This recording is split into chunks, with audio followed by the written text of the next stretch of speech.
Cyber ने इस तरह इतना जबरदस्त इंटीग्रेशन किया है, उसी ने दुश्मन के जहाजों के उनके पायलट्स की सिचुएशनल अवेयरनेस को डिग्रेड किया है, यानी उनका कॉन्फिडेंस शैटर किया है, उनको समझ नहीं आने दी, उनकी कम्युनिकेशन इंटरप्ट किया, ब्लॉक किया है, मिसलीड किया है। आपने नोट किया होगा एयरफोर्स के एयर वाइस मार्शल औरंगजेब ने क्या कहा था, उन्होंने कहा था हमने उनके ब्राह्मोस को मिसलीड किया, मिसडायरेक्ट किया, हमने उनपे एरर डाल दिया उनकी नेविगेशन में, और वो हमारे बेसिस पर सही नहीं आया, कुछ को जो डिफेक्ट किया। भारत से 4 रोजा जंग के दौरान पाक फजाइया ने अपनी कारकर्दगी से दुनिया को हैरान और दुश्मन को परेशान कर रखा है।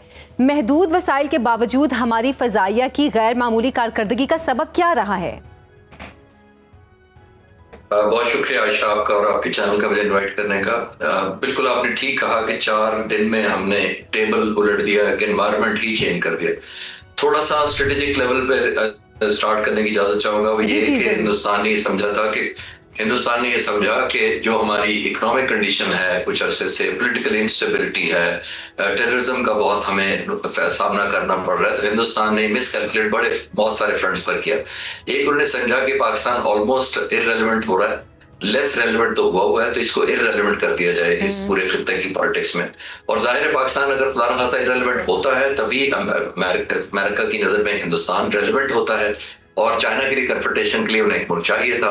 ये मेरी अंडरस्टैंडिंग है कि उन्होंने ये समझा कि अगर हम पाकिस्तान को सबसाइड कराते हैं और इसको ऑब्वियसली एक सबक सिखा के पूरी तरह डिफेंसिव पोजीशन में कर दें तो हम अपनी रेलेवेंस बढ़ा देंगे। ये उन्होंने पहला स्टार्ट किया। पहली मिसकैलकुलेशन उन्होंने क्विक एयर पावर से रिलेट करना चाहूंगा इसी रेलेवेंस को। पहले दिन उन्होंने ये शुरू किया, वो आपको याद होगा कि राफेल 4 आए थे, वो श्रीनगर पर इमरजेंसी लैंड कर गए। उस दिन भी वो पूरा पैकेज था, मैंने पाक फिजाइया के अपने कॉन्ट्रैक्ट से कंफर्म किया है, उस दिन भी था, लेकिन 4 जहाज रिपोर्ट हुए, चले परफेक्टली फाइन। हमने उस दिन डिग्रेड किया उनकी सिचुएशनल अवेयरनेस को, वो टेक्निकल थोड़ी सी टर्म ना हो जाए, हमने उनका फेथ और कॉन्फिडेंस शैटर किया था इलेक्ट्रॉनिक वॉरफेयर और साइबर कमांड चलाकर, और 4 जहाज लैंड करके। वो थी बहुत डिटरेंस स्ट्रैटेजी पाक फिजाइया की, डिटर करने की कि ये प्राइस होगी, ये आपको कीमत देनी पड़ेगी और इस तरह का एनवायरनमेंट आपको मिलेगा, adverse cyber and aerospace kind of environment. वहां पे उनको शायद यकीन नहीं आया पाकिस्तान की सलाहियतों का। फिर 7 तारीख की सुबह, और 7 तारीख की सुबह से पहले उन्होंने क्या किया, आपने नोट किया होगा कि उन्होंने ड्रोन चलाए, 91 के करीब हमने इंटरसेप्ट किए। बिल्कुल। और पाकिस्तान की कौम को भी सलाम है, मेरे हमवतनों को, जिन्होंने इतना रिजॉल्व दिखाया और इतनी डिटर्मिनेशन दिखाई कि कोई पैनिक नहीं था किसी शहर में भी। मैं आपको शो कराता हूँ, आप अपने शहर से भी वेरीफाई कर चुके होंगे। तो ये जब हमने सबर का मुजाहरा किया 2-3 दिन तक, तो हिंदुस्तान ने 2 फ्रंट पे एक और मिसअंडरस्टैंडिंग अपने मिसकैलकुलेट किया। हमने पहला ये मिसकैलकुलेट किया उन्होंने कि शायद पाकिस्तान में जवाब देने की कैपेबिलिटी ही नहीं है, यानी हमारे पास सलाहियत नहीं है कि हम जवाब दे सकें। और दूसरे फ्रंट पे उन्होंने मिसकैलकुलेट ये किया कि अगर इनके पास सलाहियत है तो इतना बड़ा माइटी मिलिट्री हिंदुस्तान की है, तो दूसरा इनमें ना हौसला नहीं है। बिल्कुल सही। ये मिसकैलकुलेशन 2 फ्रंट पे की, और यहाँ पे नहीं एंड हुआ कि ड्रोन्स पर। मैं क्यों एस्टैब्लिश कर पाया कि इन्होंने ये मिसकैलकुलेट किया, जब उन्होंने पाक फिजाइया के 6 एयर बेसेस को टारगेट किया रात को, 6 की रात को, उन्होंने ये मैसेज दिया कि this will be new normal, इतना हम पनिशमेंट किया करेंगे। उनके मिनिस्टर यही कह रहे हैं कि हमने तो थोड़ी सी पनिशमेंट टेररिस्ट को देनी थी और एजरमैन दे सकते हैं हम लोग। तो उन्होंने जब ये पाक फिजाइया के एयर बेसिस को हिट किया, मैं एयर हेडक्वार्टर ऑपरेशंस में और बाकी जगहों पे कनेक्टेड था, उस वक्त ये रियलाइज कर लिया गया था रात को 2 बजे के करीब कि हिंदुस्तान वॉर डिटरेंस से निकल चुका है, हमारा डिटरेंस नहीं चल रही है, अब हमने वॉर या एस्केलेशन या वॉर टर्मिनेशन में से चॉइस करना है।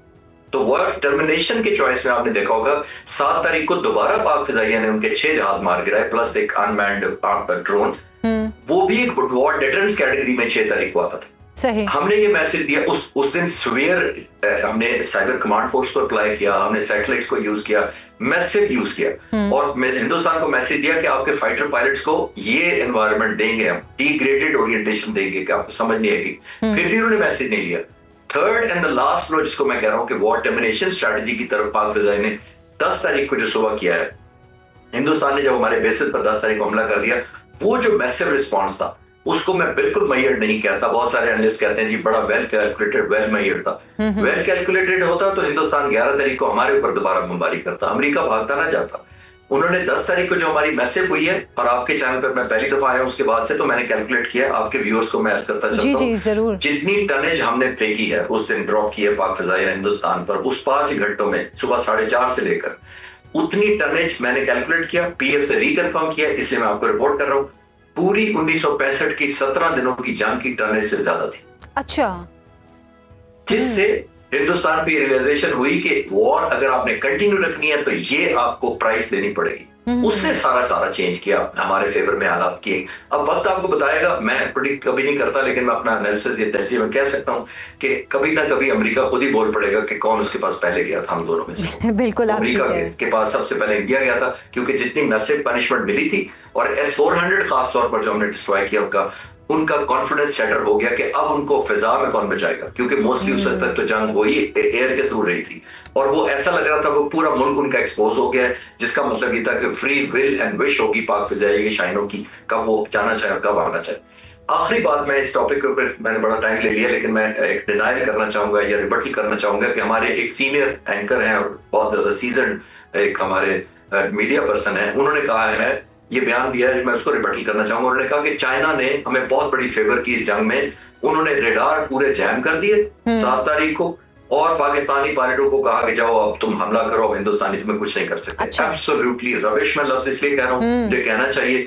आप उन 20-25 साल नौजवान जिनको मैं साइबर कमांड फोर्स में पूरा दिन मिलकर आया था, उनकी कैपेबिलिटी को अंडरमाइन कर रहे हैं, उनके रिजॉल्व को आप चैलेंज कर रहे हैं। ये वो लड़के थे, मुझे लगा था ये यूनिवर्सिटी के बच्चे शायद गलती से यहाँ के बैठ के, इतने नौजवान। अच्छा। तो उन्होंने अप्लाई किया था, साइबर कमांड वो चला रहे थे, और उन्होंने मुझे श्योर किया था जब मैंने पूरा दिन का विजिट किया, जब मैंने उनसे यही सवाल किया कि जी अगर जंग हुई तो ये तो सारा चाइनीज होगा सॉफ्टवेयर, कहीं अमेरिकन होगा, कोई जर्मन होगा, कोई किसी मुल्क का होगा। तो मैं पूरे दिन को जितने उन्होंने बड़े बड़े हॉल्स मैंने विजिट किए थे, उन्होंने कहा कि सर यहाँ पे पूरे जितना आपने सुबह से विजिट किया, एक भी चीज बाहर के मुल्कों की नहीं, everything is made in Pakistan. अच्छा, जबरदस्त। यानी कि अब तो आने वाली जंगों में हम अपनी साइबर फोर्सेस को नजरअंदाज नहीं कर सकते।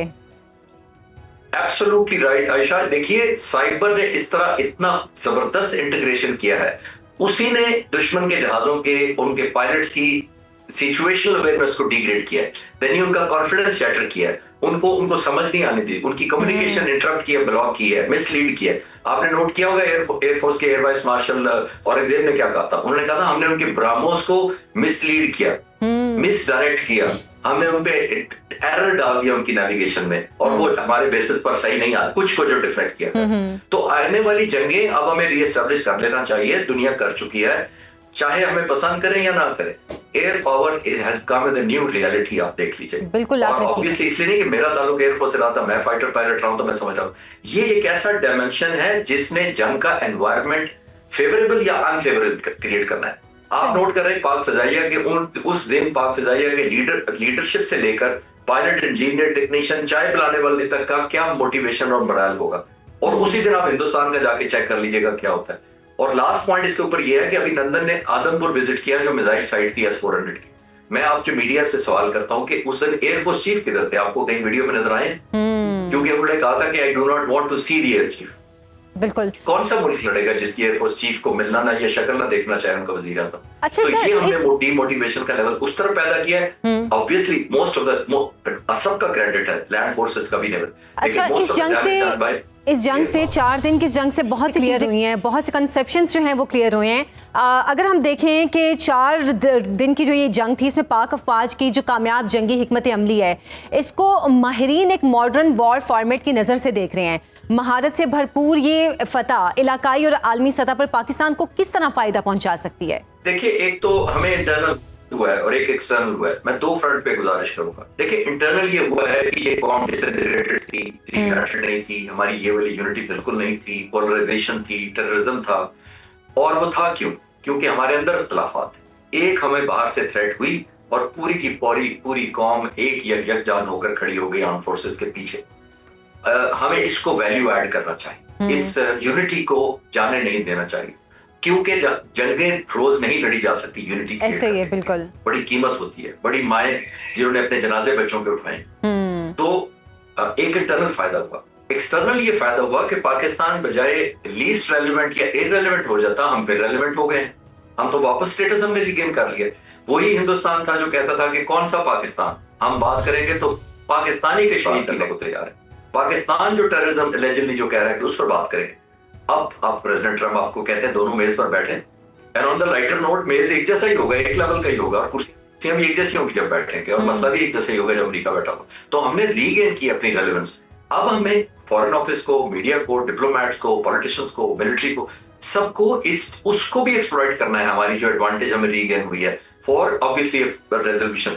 लेकिन आसान नहीं होगा। मैं बिल्कुल नहीं कह रहा कि मैं आइडियल बातें कर रहा हूँ, शायद लोग ये समझे कि मैं तो बड़ा कौन सी दुनिया में रह रहा हूँ, लेकिन दिस द बिगनिंग। हमें टेक ऑन करना चाहिए इससे अपनी जो स्ट्रेंथ हमारी इनवर्ड भी बनी है, पाकिस्तान के लोगों के दरमियान हमारी जो एक रिस्पेक्ट और एक यूनिटी आई आपस में एक दूसरे के लिए, उसको कन्वर्ट करना चाहिए इनटू वैल्यू। और बाहर जो हमारी रेलेवेंस पैदा हुई है दुनिया की नजर में कि हम फिर रेलेवेंट हैं, चीन देख लें हमारा कितना ममनून होगा, हम उसके पहले से ममनून थे कि उसने हमारी ऐसे मदद पर कैसे की। लेकिन अब तो कल मुझे कोई आप जैसी एंकर पर्सन मजाक कर रही थी कि आपके पायलटों को आप गिफ्ट ना देना शुरू कर दें फाइटर जहाज के, हमारा जहाज भी चेक कर दो, हमने भी एक नया बनाया है, जरा टेस्ट करके बताओ कैसा जहाज है, क्योंकि हमारे पायलटों की और टेक्नीशियंस की क्रेडिबिलिटी इतनी बन गई है।